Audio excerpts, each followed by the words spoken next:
Well, welcome to Spiritual Foundations for Life. This is day number 295. The craving for what's known as esoteric or extra or secret knowledge has led many people to seek out mediums and spiritists, which God strictly forbids. Leviticus 19, verse 31 says, "Do not turn to mediums or seek out spiritists, for you will be defiled by them.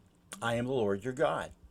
So God is not restricting us from having knowledge that we need. Okay? He has made himself and his ways known to us so that we can live effective, productive lives. Sadly, some people don't want to take the time to seek God and study his word and find out what that knowledge is. The prophet Isaiah wrote in Isaiah chapter 8, verses 19 and 20, when someone tells you to consult mediums and spiritists who whisper and mutter, should not a people inquire of their God? Why consult the dead on behalf of the living? Consult God's instruction and the testimony of warning. If anyone does not speak according to this word, they have no light of dawn. Not much is really known about the biblical terms medium and spiritist, because medium, taken from the word ob in the Hebrew, which means witch, or necromancer, is feminine, and spiritist, taken from the Hebrew phrase yid-oni, from the root to know, is masculine. Well, some scholars think that these are male and female counterparts of the same role, and the role is to introduce false guidance.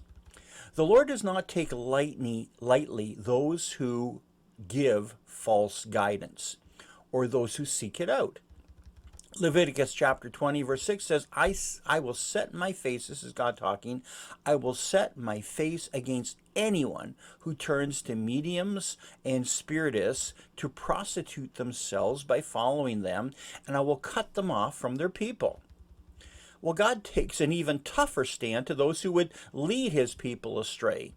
Leviticus 20, verse 7 says, "A man or a woman who is a medium or spiritist among you must be put to death. You are to stone them. Their blood will be on their own heads."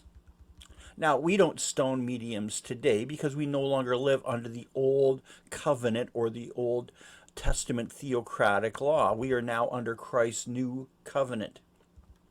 However, our culture tends to make these people celebrities and put them on talk shows and schedule them for entertainment. Late night television is loaded with psychic hotlines promising divine guidance and spiritual help.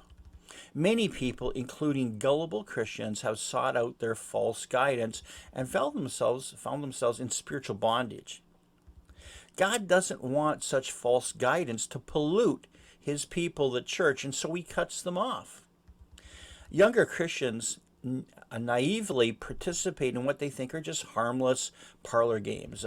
So they ask the magic 8-ball questions or they play with the Ouija board. But such games are not harmless at all. A mother and daughter attended a discipleship counseling conference, and the mother said on the way home, "Well, boy, I don't think people in our church have these kinds of spiritual problems." And the daughter replied, "Mom, when I had a slumber party in our house for my birthday, we went upstairs trying to have a séance. And I've been plagued by a voice in my head ever since." They're all around us, folks.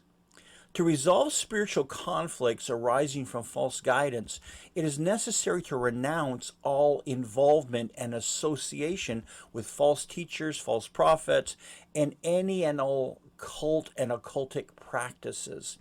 That includes all vows or pledges made to anyone or anything other than to Christ.